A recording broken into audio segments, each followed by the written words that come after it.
जय हिंद दोस्तों आज जो हमारी क्लास है तो वो है प्रीति सत्य क्लास है और इसका पार्ट 2 है। पिछली क्लास जो करी हमने इसका पार्ट 1 करा है, आज इसका पार्ट 2 है। तो आइए दोस्तों तो स्टार्ट करते हैं आज की क्लास। पहला क्वेश्चन है हमारा, आइए देखते हैं दोस्तों पहला क्वेश्चन क्या है। एक व्यक्ति अपनी मासिक वेतन का 30% शिक्षा पर व्यय करता है। 30% शिक्षा, मानो उसका कितना टोटल आय कितनी है, हमने मान ली उसकी 100 है। 30% कहाँ कर दिया उसने, शिक्षा पर व्यय कर दिया। 30% कहाँ कर दिया, शिक्षा पर। तो बचा दोस्तों कितना, बचा उसका 70 बच के दोस्तों। 30% शिक्षा पर व्यय करता है, शेष का मतलब 70 का 50% भोजन पर खर्च करता है। अब 70 का 50% निकाल लेंगे, 70 का 50%। तो 7 पंजे कितना बनेगा, 35। ये 35% कहाँ खर्च करते हैं उसने, 35% भोजन पर खर्च कर दिया, भोजन पर। अब बचा कितना है, अब बचा है 35 ही बचा, 35 दूनी 70। तो ये हो गया इसकी बचत। ये आगे क्या निकल के दोस्तों इसकी निकल का ये है बचत। 2800 रुपए की बचत करता है। तो बचत बराबर बचत, तो 35 बराबर कितना लिख लेंगे, ये लिख लेंगे 2800। 35 बराबर दोस्तों कितना लिख लेंगे, 2800। तो 7 पंजे 35 और 7 चौक कितना हमारा 28 और 5 अट्ठे कितना हमारा ये 40। इसने पूछा है टोटल आय क्या होगी, टोटल वेतन कितना, टोटल वेतन कितना मानना हमने 100, तो 100 से कर देंगे यहाँ मल्टीप्लाई। तो दोस्तों कितना बन जाएगा, ये बन जाएगा हमारा 8000 रुपए। 8000 रुपए। तो नेक्स्ट क्वेश्चन है हमारा, नीलम अपनी कुल आय का 20% मकान के किराए पर तथा शेष का 70% घरेलू कार्यों पर खर्च करती है और 3600 रुपए की बचत करती है। तो उसकी मासिक आय क्या है, कुल आय कितनी मान ली दोस्तों, तो 100 मान ली। और कहाँ कर रही है खर्च, 20% मकान पर खर्च कर रही है।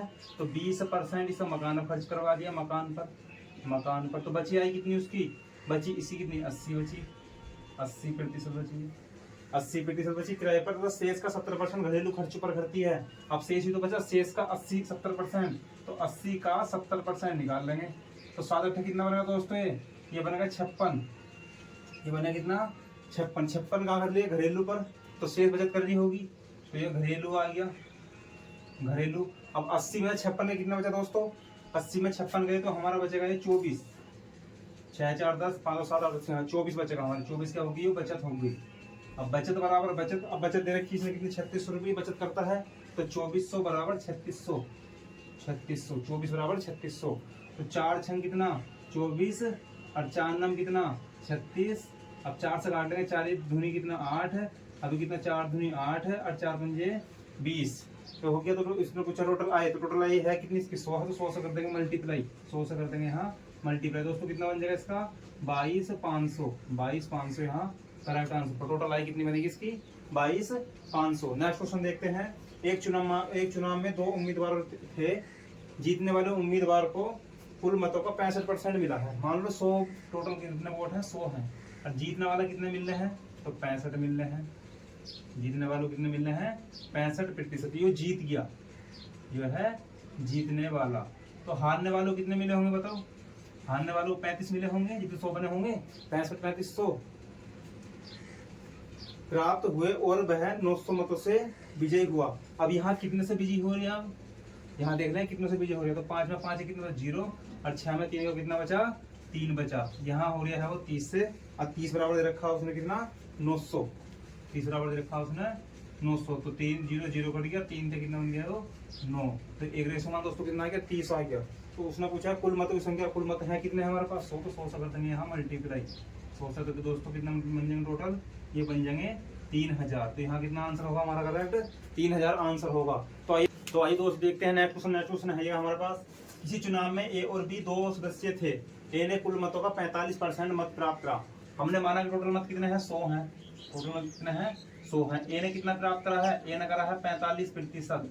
ए ने कितना करा है 45। तो बी ने कितना करा होगा, तो बी ने करा होगा इसमें 55 जिसमें 100 बना हो टोटल, ये करा होगा बी ने। मत प्राप्त हुआ परंतु वह 1000 मतों से हार गया। 1000 मतों कौन हार गया, ए हार गया। तो कुल मतों की संख्या कितनी है, कुल मतों की कितना सा हारा है दोस्तों यहाँ, तो यहाँ हारा है 10 से। अंत 10 का बन जाना। उसने दे कितने रखे हैं, उसने रखे हैं 1000 मतों से हारा है। तो एक रेशियो का मान कितना आ गया दोस्तों इससे, एक रेशियो का मान बना 100। तो उसने पूछा है टोटल मतों की संख्या, टोटल मतों की संख्या है कितनी 100, तो 100 से करते हैं मल्टीप्लाई। दोस्तों कितना बन गया, ये बन गया हमारा 10,000। 10,000 यहाँ करेक्ट आंसर, 10,000 यहाँ करेक्ट आंसर है। नेक्स्ट क्वेश्चन हमारा, एक चुनाव में 3 उम्मीदवार थे। जीतने वालों को 45% मत प्राप्त हुए। मान लो कि 100 है टोटल, 100% है टोटल।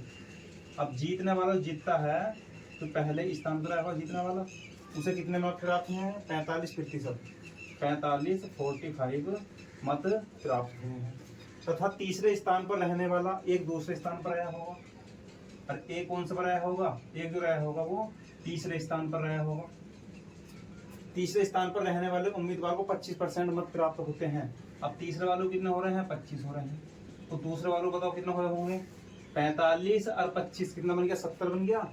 70 और 70 में 100 में 70 का तो कितना बचा दोस्तों? ये 30 बचा। 30 बचा तो दूसरे स्थान पर रहने वाले कितने मिले होंगे? 30% मिले होंगे।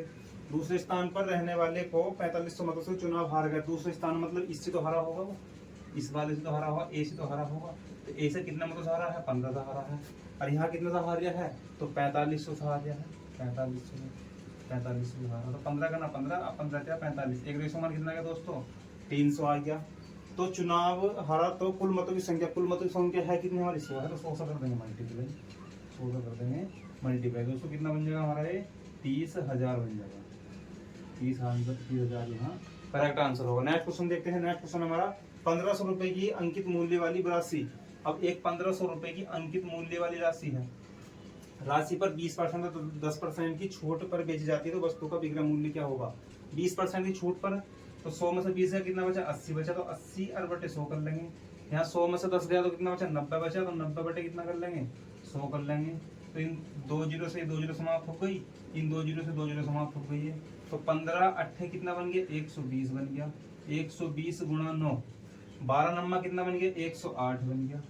12 नम्मा 108 ये वाला जीरो ऐसी आ गया। 1080, 1080 हाँ इसका विक्रय मूल्य होगा। तो दोस्तों जरूर बताइए कमेंट करें वीडियो कैसी लगी। वीडियो अच्छी लगे लाइक करें और चैनल को सब्सक्राइब करें। जय हिंद दोस्तों।